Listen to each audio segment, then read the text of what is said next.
I'm a 32-year-old art teacher who always felt like the other daughter in my family. 2 weeks ago, I sat in a cold law office as my parents' will was read following their tragic plane crash. My sister Victoria received a $10 million inheritance while I got nothing. My father's voice echoed from a pre-recorded message: Allison can go earn her own money, like I did. Just as tears filled my eyes, the lawyer mentioned one last item, a sealed envelope my grandfather left years before his death. Before I tell you how my grandfather's last gift changed everything, drop a comment letting me know where you're watching from and hit subscribe if you've ever felt undervalued by the people who should love you most. Growing up as Allison Blackwood meant living in the shadow of wealth status and impossible expectations. My father, Richard Blackwood, had built his fortune from nothing, transforming his garage startup into Blackwood Tech Enterprises, now valued at over $2 billion. He never let anyone forget that he'd created his empire with nothing but grit and intelligence, especially not his daughters. My mother, Eleanor, had been a beauty queen before marrying my father. She traded her pageant crown for social status, becoming one of the most influential socialites in Boston's elite circles. Together, they created a world where appearance and achievement were everything, where love felt conditional on success. Then there was my sister Victoria. 3 years older than me, Victoria was the perfect Blackwood daughter. She graduated top of her class from Harvard Business School, joined our father's company, and quickly rose to become Chief Strategy Officer. She had our father's business instinct and our mother's social grace. Family dinners revolved around her latest acquisition or strategic partnership. I was different from the beginning. Where Victoria excelled at finance and strategy, I found joy in colors and shapes. My bedroom walls were covered in paintings and sketches by age 10. My school notebooks contained more drawings than notes. I dreamed of teaching art, of opening up creative worlds to children who might otherwise never discover them. Art is a hobby, Allison, not a career, my father would say whenever I showed him a new painting. You need to focus on business classes if you want to succeed. My mother's criticism was gentler but no less dismissive. Darling, it's wonderful that you enjoy your little projects, but you should consider something more appropriate for someone of your background. Only my grandfather Edward seemed to understand. Dad's father had grown up poor, worked as a mechanic all his life, and watched in amazement as his son built a tech empire. Unlike my father, Grandpa Edward never forgot his roots or started measuring people's worth by their bank accounts. Your art speaks to people, Allie, he'd tell me, using the nickname only he was allowed to use. That's a rare gift. Don't let anyone convince you it's not valuable.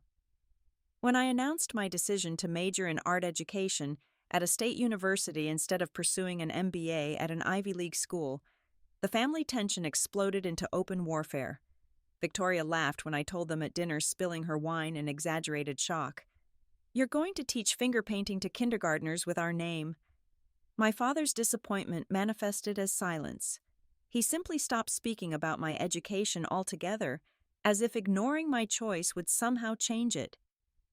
My mother took a more active approach, sending me listings for business schools and arranging casual meetings with her friends' daughters who worked in finance or marketing.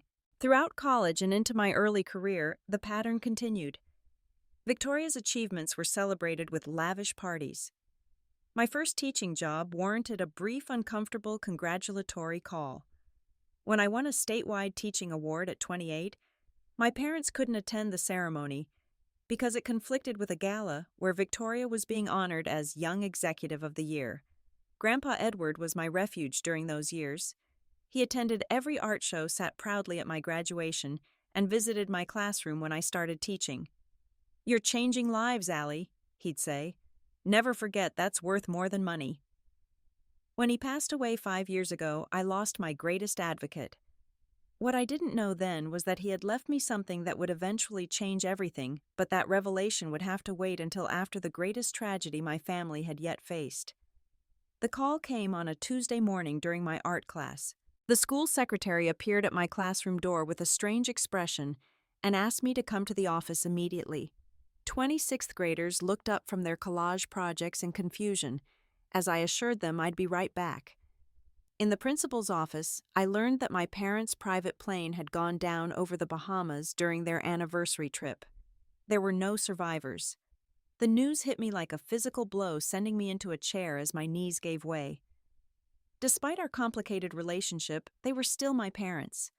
The shock and grief overwhelmed me, tangling with complicated feelings of loss for what our relationship could have been, but never was.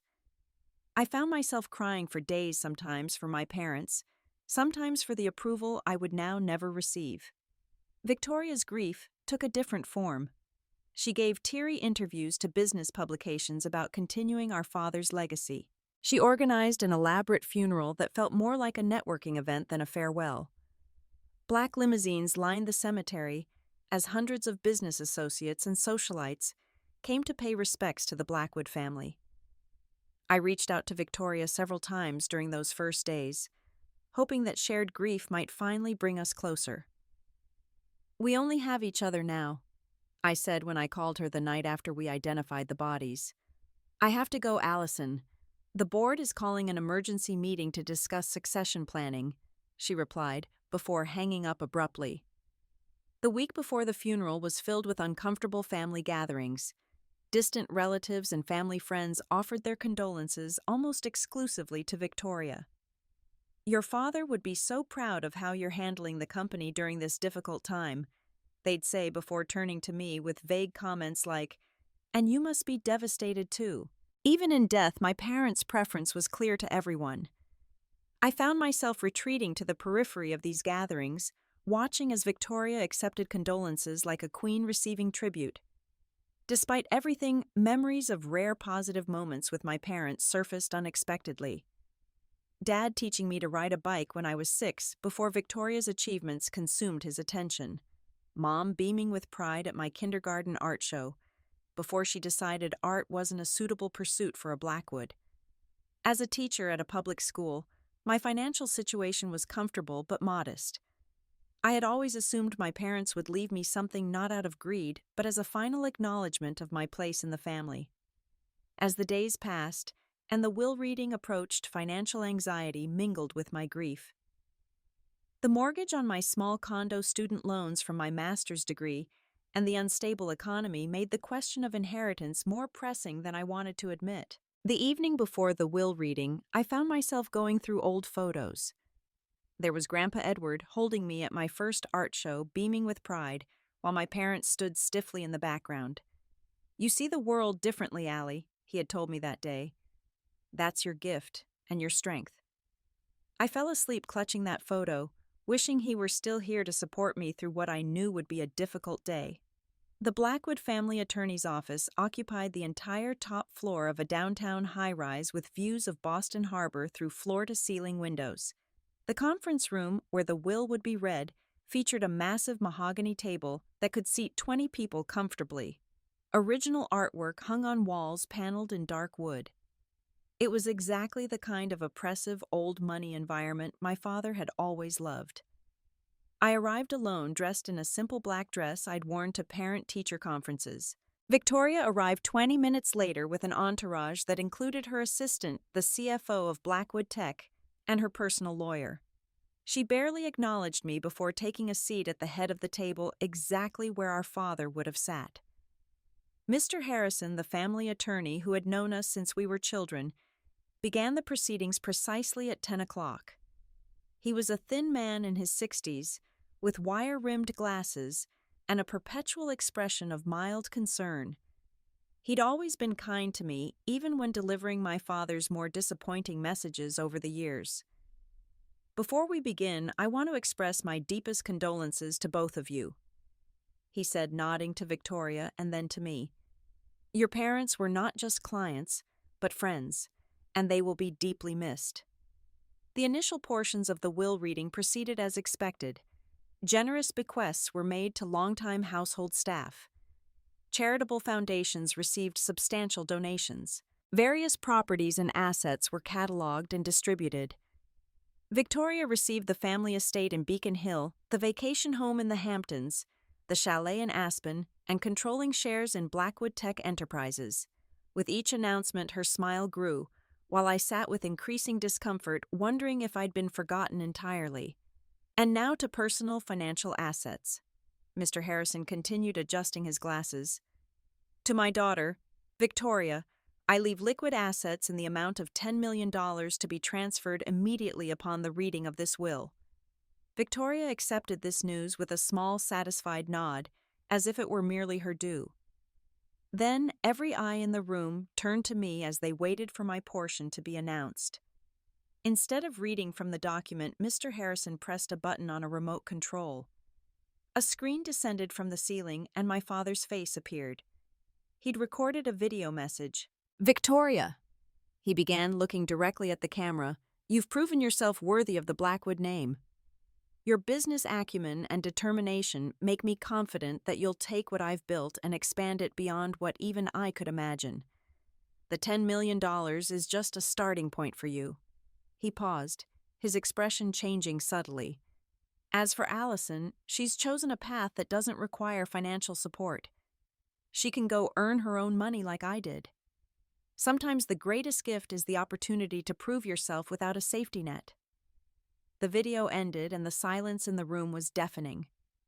I felt blood rushing to my face as I realized what had just happened. Not only had my parents left me nothing, but my father had gone out of his way to record a message explaining why I deserved nothing. The public humiliation burned worse than the financial slight. Whispers began around the table. Victoria didn't bother to hide her smug expression. I gathered my purse and stood to leave dignity the only thing I had left to preserve. "Ms. Blackwood, please wait," Mr. Harrison called. "There is one final item." I paused, hand already on the door handle. "Before his death, your grandfather Edward left this with our firm," he said, producing a sealed envelope from his briefcase. "He left explicit instructions that it should only be opened if you received less than an equal share in your parents' will." Victoria's expression changed from triumph to annoyance. "What is this about the will reading is complete? Your grandfather's instructions were quite clear," Mr. Harrison replied calmly. "This is for Allison alone." My hands trembled as I took the envelope and broke the seal. Inside was a letter in my grandfather's familiar handwriting and several legal documents. "My dearest Allie," the letter began, "if you're reading this, then my suspicions about how your father might treat you have unfortunately come true. I've watched him favor Victoria year after year, and while I hoped he would eventually see your unique value, I prepared this contingency just in case." I continued reading, my eyes widening with each sentence. The legal documents were for a trust fund my grandfather had established for me years ago, placing it with a different law firm to ensure my father never discovered it. The primary asset of this trust is a property I purchased secretly, the Madison Building on State Street. You may recognize the address as the headquarters of Meridian Software, your father's chief competitor. Richard has tried to purchase this building for years, never knowing his own father was the owner. My grandfather explained that he had sold his retirement investments and leveraged everything he had to buy this property when a rare opportunity arose. He knew its value would increase substantially and wanted to ensure I would be provided for if my parents failed to do so.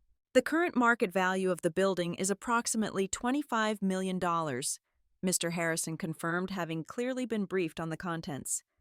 "The trust gives you full control of this asset, effective immediately." Victoria's face transformed from smug satisfaction to shock.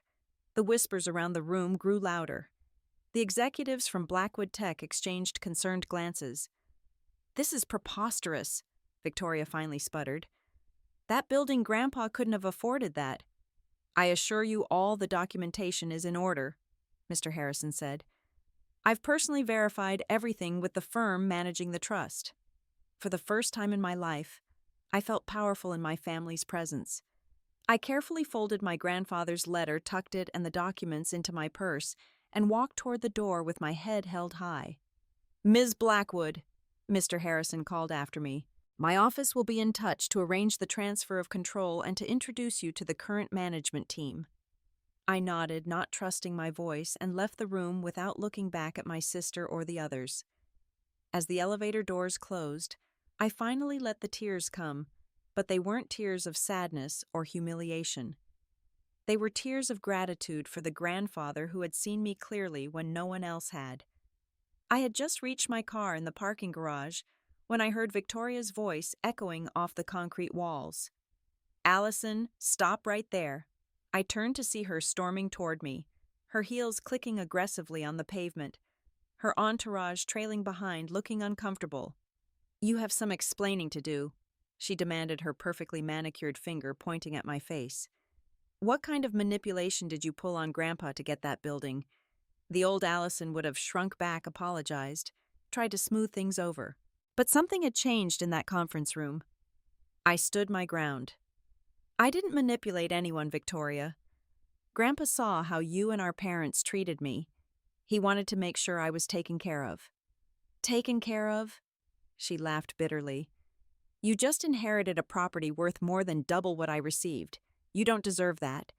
You're just a teacher who plays with paint all day." Her words struck the familiar hurt places within me, but they didn't penetrate as deeply as they once would have. Being a teacher doesn't make me less deserving of inheritance than you. We're both their daughters. I am carrying on the Blackwood legacy. I'm the one who worked alongside Dad for years while you rejected everything he stood for. I didn't reject anything. I just chose a different path. Victoria's face contorted with rage. "I'll contest this. I'll prove Grandpa wasn't of sound mind when he created that trust." Mr. Harrison, who had followed us to the garage, stepped forward. "I wouldn't advise that course of action, Ms. Blackwood. Your grandfather was thoroughly evaluated by 2 independent psychiatric specialists before establishing the trust. It's legally ironclad." Victoria turned on him. "Whose side are you on? You were my parents' attorney." "I represent the interests of all parties as directed by the legal documents," he replied calmly. "And in this case, your grandfather's wishes were extremely clear and legally binding." Victoria's personal lawyer whispered something in her ear, and her strategy shifted. "Fine. Then you should know something about your perfect sister, Mr. Harrison. She's been pressuring our parents for years to cut me out, always playing the victim while secretly plotting." I gasped at the blatant lie. "That's absolutely false. If anything, you were the one who—" Mr. Harrison cleared his throat. "Actually, I feel I should clarify something. In my conversations with your father over the years, it became clear that Victoria had indeed expressed concerns about Allison receiving unearned inheritance." Victoria's face paled. "That's confidential. Not when it pertains directly to the will execution and potential contestation," he replied. "Your father mentioned several times that you had encouraged him to, as he put it, teach Allison the value of earning her way. The revelation shouldn't have surprised me, but it still hurt. My own sister had actively worked to ensure I would be excluded from our parents' will." Before I could process this, Victoria's assistant stepped forward and whispered urgently in her ear. Victoria waved her away impatiently, but the woman persisted. "Not now, Jessica." "But the margin call from Goldman, it's urgent," the assistant said loud enough for everyone to hear. "They're giving us until close of business today." Victoria's eyes flashed with panic before she regained composure. "Handle it." The pieces suddenly fell into place. Despite her apparent success and newfound wealth, Victoria was in financial trouble. Her perfectly curated image of success concealed financial mismanagement that even $10 million couldn't immediately fix. "Victoria," I said, my voice softer now, "do you need help?" Her vulnerability disappeared instantly behind a mask of contempt. "From you, don't be ridiculous." Then her expression changed, becoming calculating. "Although we are sisters, perhaps we should discuss sharing the inheritance. After all, that building would make more sense as part of Blackwood Tech's portfolio." For a moment I considered it. Despite everything, she was my only remaining family. But then I remembered my grandfather's words from his letter, "Your worth isn't measured by their acceptance, Allie." "I'm willing to have a relationship with you, Victoria," I said carefully, "but it needs to be based on mutual respect. I'm not just going to hand over what Grandpa intended for me." "Respect?" she scoffed. You need to earn respect in this family, and you haven't done anything worthy of it yet. In that moment, I realized that money had never been the real issue between us. Victoria didn't just want our parents' wealth. She wanted to be the only one deemed worthy of the Blackwood name. "I think we're done here," I said quietly. "I hope you figure out your financial situation. If you ever want to have a real sister relationship, you know how to reach me." I got into my car, hands shaking as I started the engine. In the rearview mirror, I could see Victoria standing frozen, her carefully constructed world beginning to crumble around her. For the first time in my life, I drove away from a family confrontation feeling not defeated, but empowered. The next day, I met with the management team of the Madison building. As I walked into the impressive lobby that now belonged to me, I felt my grandfather's presence beside me, encouraging me to embrace this unexpected new chapter. The 6 months following the will reading passed in a whirlwind of learning and transformation.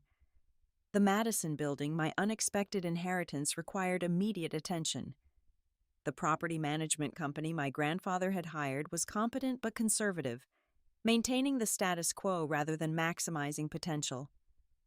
I took a leave of absence from teaching to immerse myself in understanding commercial real estate. I read books, took online courses, and consulted with experts. Each night I fell asleep surrounded by reports on occupancy rates, maintenance costs, and market trends. What surprised me most was how much I enjoyed it. The analytical thinking I developed as an art teacher translated remarkably well to business strategy. My first major decision was to renovate the empty 5th floor into an art center for underprivileged children. The space had been vacant for months after a tech startup had gone bankrupt, and traditional tenants weren't interested in the awkward layout. I worked with architects to transform it into a bright, open studio space with classrooms and a small gallery. "Your grandfather would approve," Mr. Harrison told me when I shared the plans. He always said, "You saw potential others missed."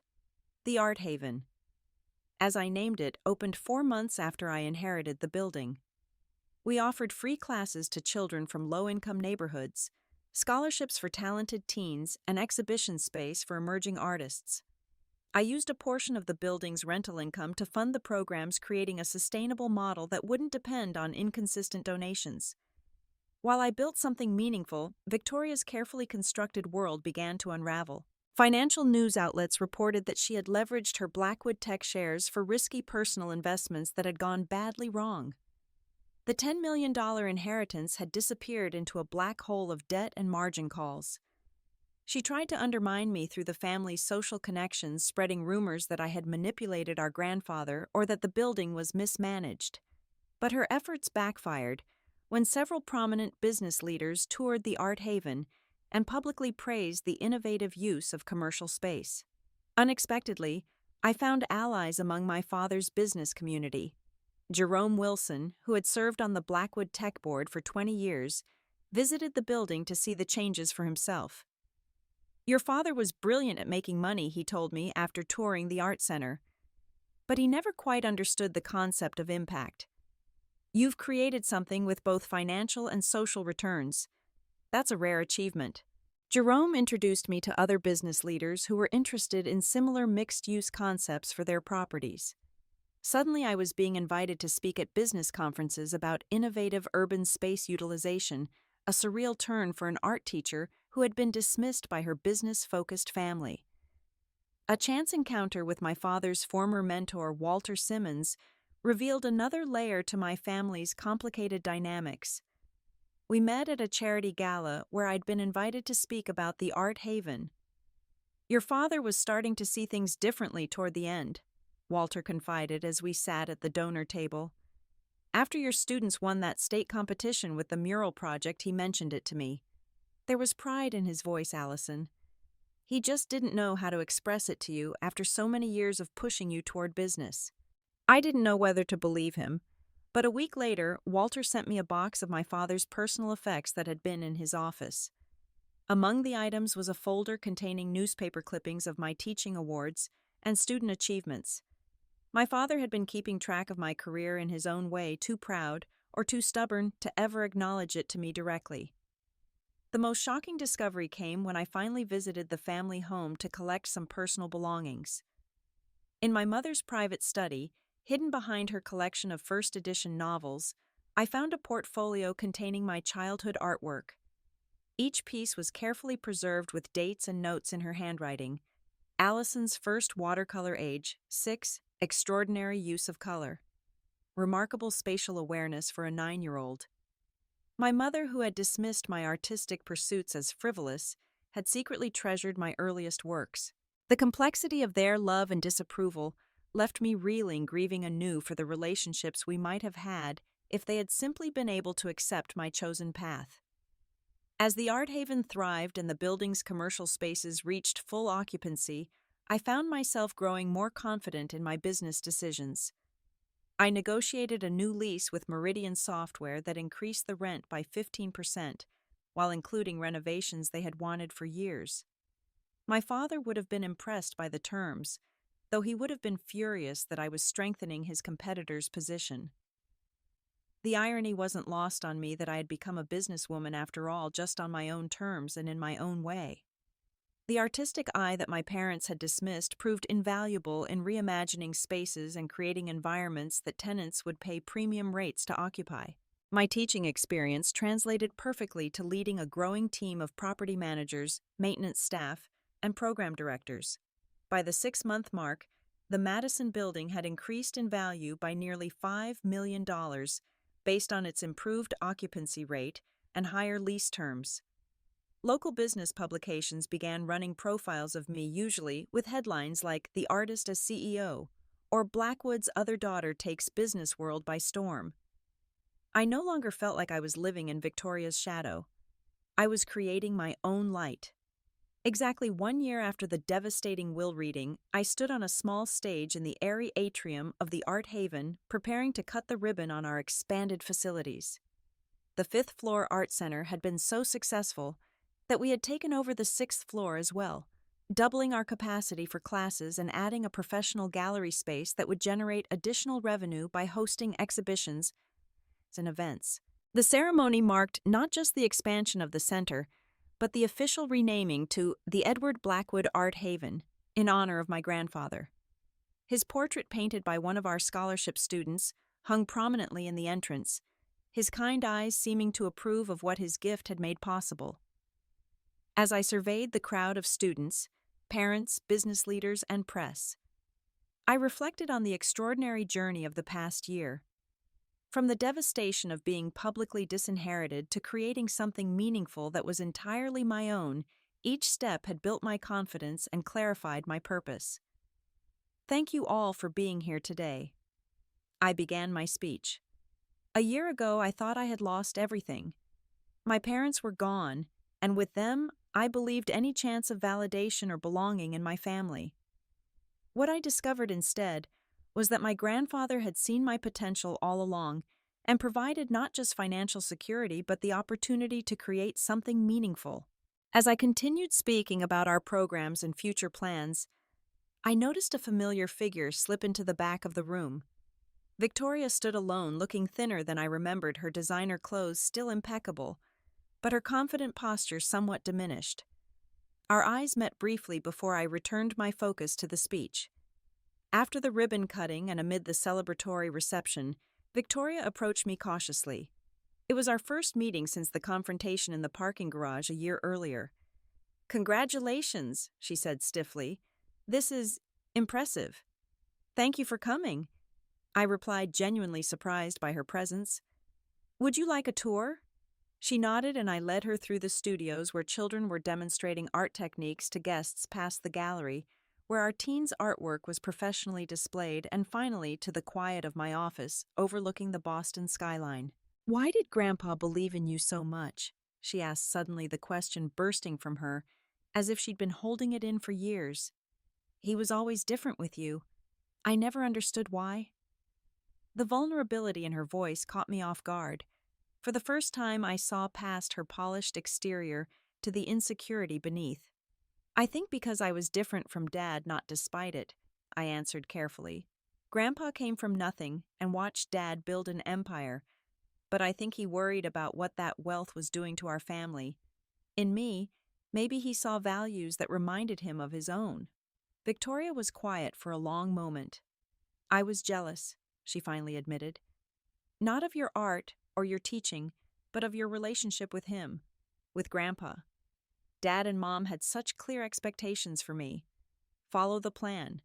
Take over the company, continue the legacy. I never had the option to be anything else. I never saw it that way, I said softly. I always thought you had everything. I had everything they valued, she corrected. It's not the same thing. It wasn't an apology for years of belittlement or her attempts to cut me out of the inheritance, but it was a start, a tiny crack in the wall between us. The company's struggling, she continued, looking out the window rather than at me. Dad left more problems than anyone realized. The board is talking about replacing me. I could have felt satisfaction at her downfall, but instead I felt oddly protective of her. For all our differences, she was still my sister, my only remaining family. What will you do? She shrugged. I don't know how to be anything but Victoria Blackwood, heir to Blackwood Tech. I don't have a backup plan. Maybe that's the opportunity, I suggested, to figure out who you are without the weight of expectations. She gave me a wary look. Is that what you're going to say? That losing everything is actually a gift? I laughed. No, losing everything is terrible, but rebuilding on your own terms can be surprisingly liberating. We weren't instantly reconciled, and years of hurt didn't disappear in my one conversation. But as she left, promising to call the following week, I felt a cautious hope that we might eventually find our way to a real relationship. After the event, I sat alone in my office with a letter I'd written to my grandfather, a private ritual of gratitude. Your gift wasn't just the building, I wrote. It was believing I had value exactly as I was. That certainty anchored me when I might have otherwise been lost in grief and rejection. I've discovered strengths I never knew I had, and I'm using them to help others find their own creative voices. Looking out over the city as twilight descended, I realized that being told to earn my own had indeed led me to something far more valuable than money. The journey from art teacher to reluctant CEO had revealed capabilities I might never have discovered if I'd simply received a check like my sister. My grandfather had seen potential in me that even I hadn't recognized. Sometimes the greatest inheritance isn't what's given to you, but what you build when you're forced to rely on your own strength. The sealed envelope my grandfather left behind contained more than legal documents for a building. It held his absolute faith in me, and that in the end was worth more than any amount of money. Have you ever had someone believe in you when others didn't? Someone who saw your potential even when you doubted yourself? Share your story in the comments below. If this resonated with you, please hit the like button and subscribe to hear more stories of unexpected triumphs and personal growth. And if you know someone struggling to find their own path while facing family expectations, share this with them as a reminder that sometimes our greatest strengths emerge when we're forced to stand on our own. Thank you for listening, and remember that your worth isn't determined by others' approval, but by the impact you choose to make in the world.